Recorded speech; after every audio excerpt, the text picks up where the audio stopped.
Olá, sejam todos muito bem-vindos e muito bem-vindas à nossa série Desconexão Digital com Propósito.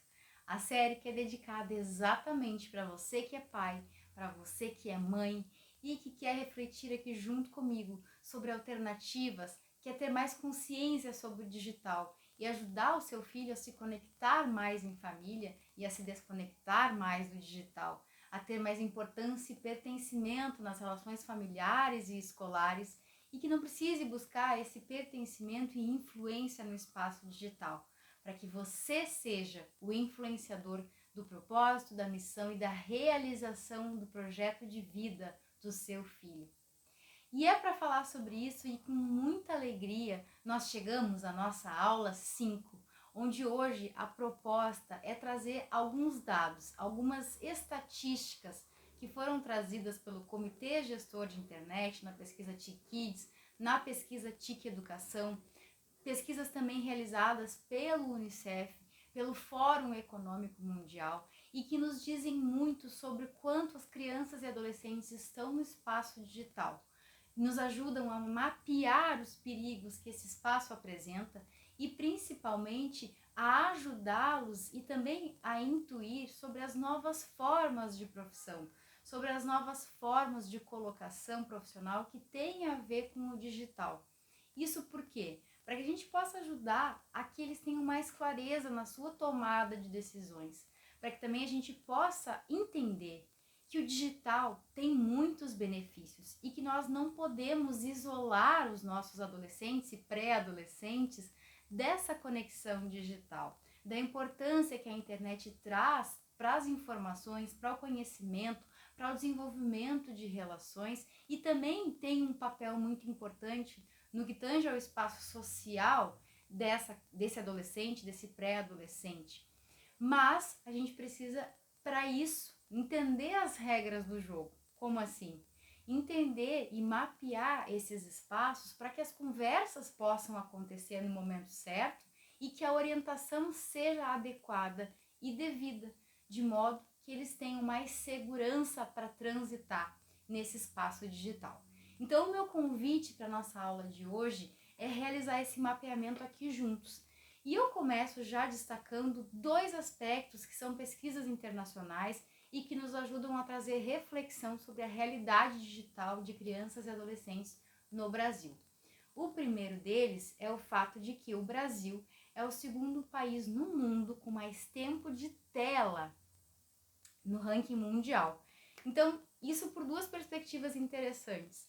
A primeira delas é que estima-se que um adolescente passe, em média, de 3 a 4 horas por dia online. Essa pesquisa foi feita em 2020 pela Global Web Index e ela, na verdade, já está sendo revista e já se tem a intuição de que esse tempo de exposição a redes aumentou. Eu posso dizer, da minha experiência em escolas, que de fato esse tempo aumentou. Quando eu pergunto quantas horas eles ficam online por dia, eu começo a me assustar. E muitos dizem que ficam mais de 5, 6 horas e até casos de alunos que ficam mais de 14 horas por dia online. Muitos me argumentam que o digital também tem a oportunidade de jogos virtuais, que é possível ganhar e monetizar nesses espaços, ou redes, ou jogos virtuais, e que para eles isso se torna muito interessante.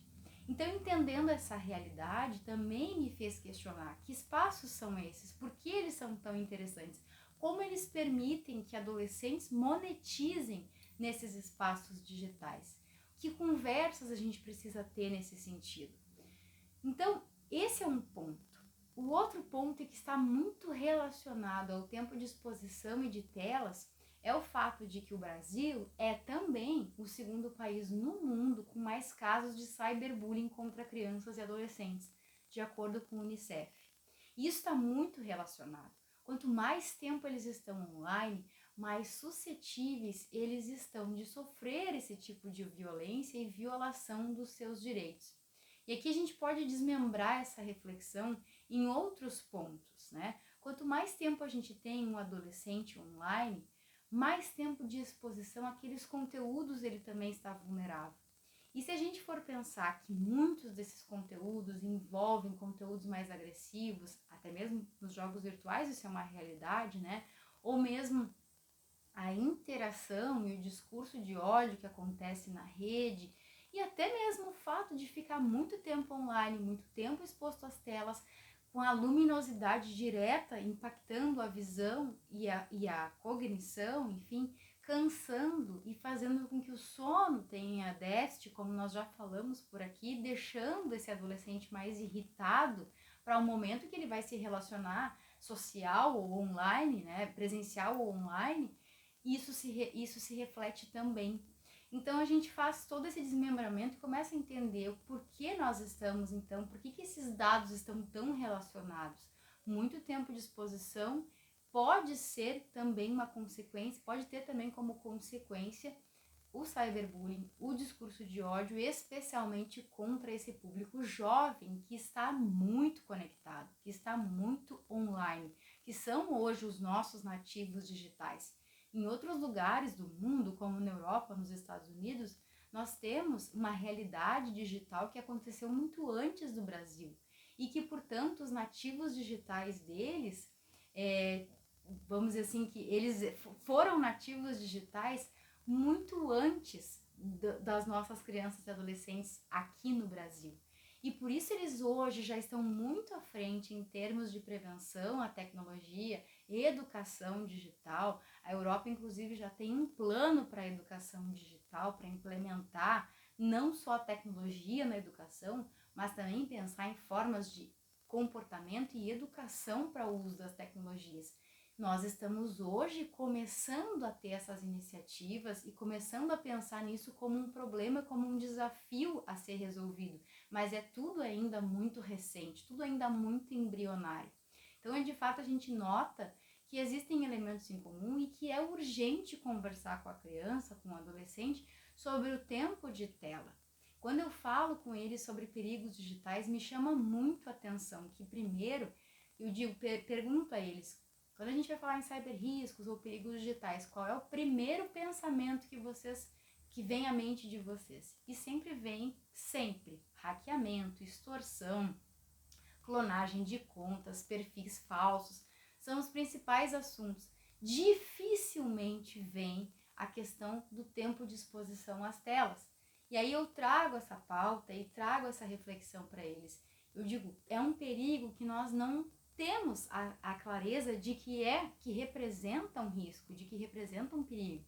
E aí começo a trabalhar essa questão da exposição, da vulnerabilidade em termos de violação dos direitos, da entrega de dados e informações pessoais e do quanto tudo isso nos expõe de uma forma perigosa, sim.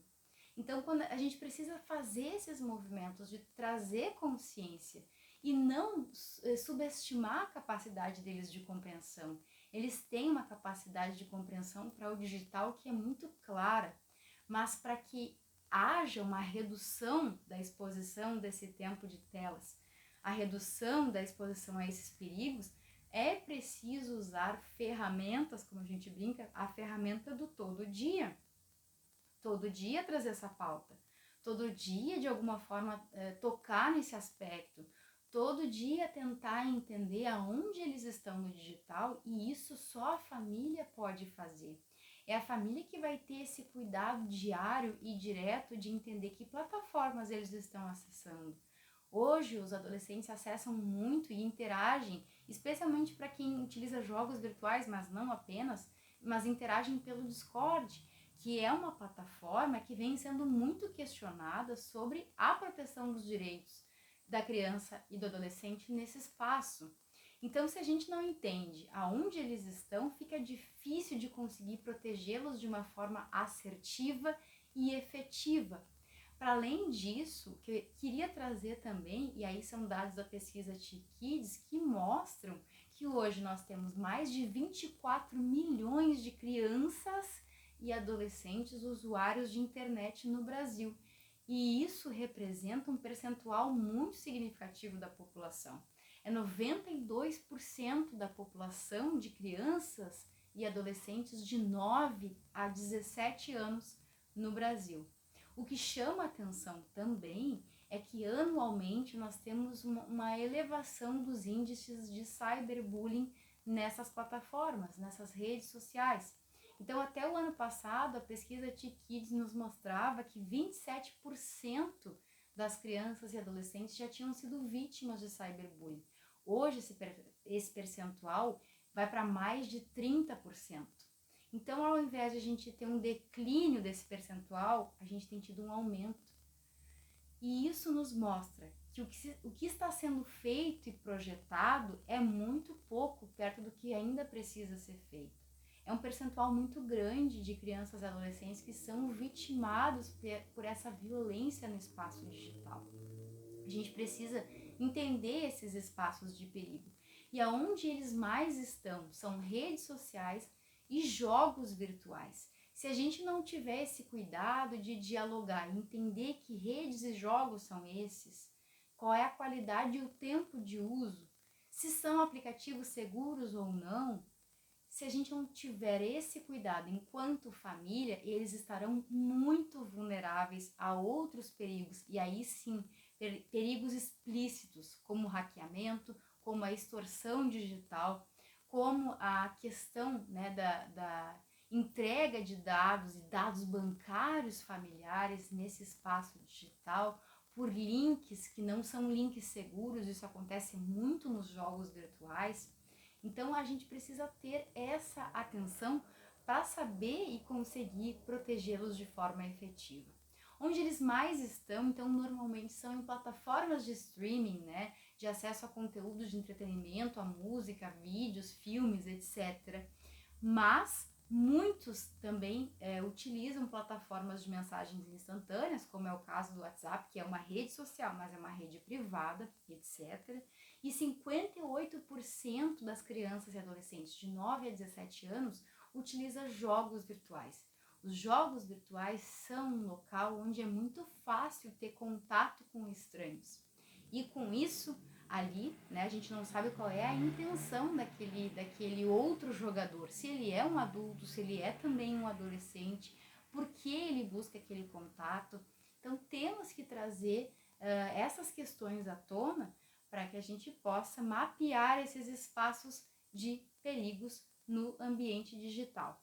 O que eu queria chamar a atenção em relação a riscos e danos, e aí essa também é uma novidade que a pesquisa T-Kids nos trouxe esse ano, é de que, em média, 40% dos adolescentes entre 11 a 17 anos teve contato com estranhos online, média de 40%. Esse percentual sobe para 54% quando nós estamos falando de adolescentes entre 15 e 17 anos. Então, normalmente, a pesquisa T-Kids vai mostrando na sua evolução que, normalmente, quando a gente sobe a avaliação de faixa etária para 15 a 17 anos, os perigos são potencializados. Isso também nos dá um indicativo de que nós não podemos pensar que eles já estão no momento de realmente decidir tudo sozinhos e que podem estar nesse espaço digital de uma forma completamente livre, sem supervisão. É fato que eles já estão se encaminhando para o início de uma vida adulta, mas é também fato que é preciso continuar com esses cuidados. Eu falo que a gente tem que ter uma ideia aqui de autonomia progressiva, né? De modo que também a preparar esse adulto, esse adolescente, né, para que no início da vida adulta ele tenha condições de tomar as suas melhores decisões. Mas isso precisa ser de forma progressiva. Ainda quando a gente está falando de adolescentes, é preciso ter esse zelo e esse cuidado, essa orientação. A gente não está falando aqui, é claro, de uma criança pequena, onde os pais vão deter 100%, né, do potencial decisório em relação à vida daquela criança. A gente já está falando de um adolescente que tem as suas vontades, as suas necessidades e a sua também privacidade, mas é preciso sim ter esse cuidado e fazer esse constante diálogo e principalmente estabelecer uma relação de confiança em que seja possível ele vir relatar, inclusive quando ele estiver numa situação de perigo digital, inclusive quando ele se ele for vitimado por uma situação de cyberbullying e até outros perigos digitais. Ele precisa confiar nessa relação familiar para trazer essas questões. ele precisa também entender que muitas vezes ele foi vitimado e não tem culpa naquela situação. E que, portanto, não deve haver esse constrangimento em vir relatar esse fato. Mas a relação de confiança é a chave para que esse pai, para que essa mãe possa acessar essa informação. Para que esse pai, para que essa mãe seja avisado e seja a pessoa procurada pelo seu filho. Né? Seja a pessoa que o seu filho vá procurar quando acontecer uma situação de cyberbullying ou de qualquer outra violação de direitos online. Seja a pessoa para quem o seu filho corre quando existe uma situação como essa, e não de quem o seu filho corre quando acontece uma situação como essa. O nosso tempo já acabou para esse vídeo de hoje, para essa aula de hoje, mas nós vamos continuar trazendo outras reflexões na próxima aula, na aula 6, mais dados, mais estatísticas, inclusive em relação ao comportamento digital e novas possibilidades que o digital oferece para que também encaminhar, né, e ajudar esse filho a entender as melhores formas de transitar nesse espaço, como eu digo, sem ser usado pelas redes e podendo usá-las com segurança e de forma saudável, não excessiva. E para a gente fechar, o que eu sempre peço, quando a gente entende e traz consciência sobre esse cenário, eu pergunto a você, pai, e a você, mãe, que decisão você toma sobre essa realidade? Nós entendemos que o contato com estranhos acentua, por exemplo, quando nós estamos falando dessa faixa etária de 15 a 17 anos. É importante manter esse diálogo, manter essa conversa e não achar que é normal da idade ele estar afastado, que é normal ele não se comunicar. Não, não é normal. Pode ser comum, mas não é normal. O pai e a mãe têm que ser ainda as pessoas de influência para esse adolescente. E não deixe que outras pessoas influenciem o seu filho. Que decisões você toma então hoje para influenciar mais, para se aproximar mais? A partir da aula 7, eu quero trazer aqui algumas estratégias de liderança familiar que vão ajudar a trazer mais pertencimento, experiências que vão ajudar o seu filho a estar mais na família e a ter nesse espaço importância e pertencimento necessário. Mas eu pergunto, a sua decisão hoje para trazer essa conexão, para reestabelecer e para de verdade, verdadeiramente, efetivamente influenciar o seu filho. Eu espero que vocês tenham gostado desse vídeo hoje mais longo, mas com muito conteúdo que eu julgo relevante da gente compartilhar por aqui. Fico muito feliz com essa oportunidade, com o seu tempo, com o seu carinho e atenção. E comenta aqui comigo qual é a sua decisão hoje, a partir de tudo isso que nós falamos. Tome uma pequena decisão por dia e a longo prazo o resultado vai se perfazer. Muito obrigada, um beijo muito carinhoso e até a nossa próxima aula também por aqui, na sexta-feira, às 19 horas. Até lá!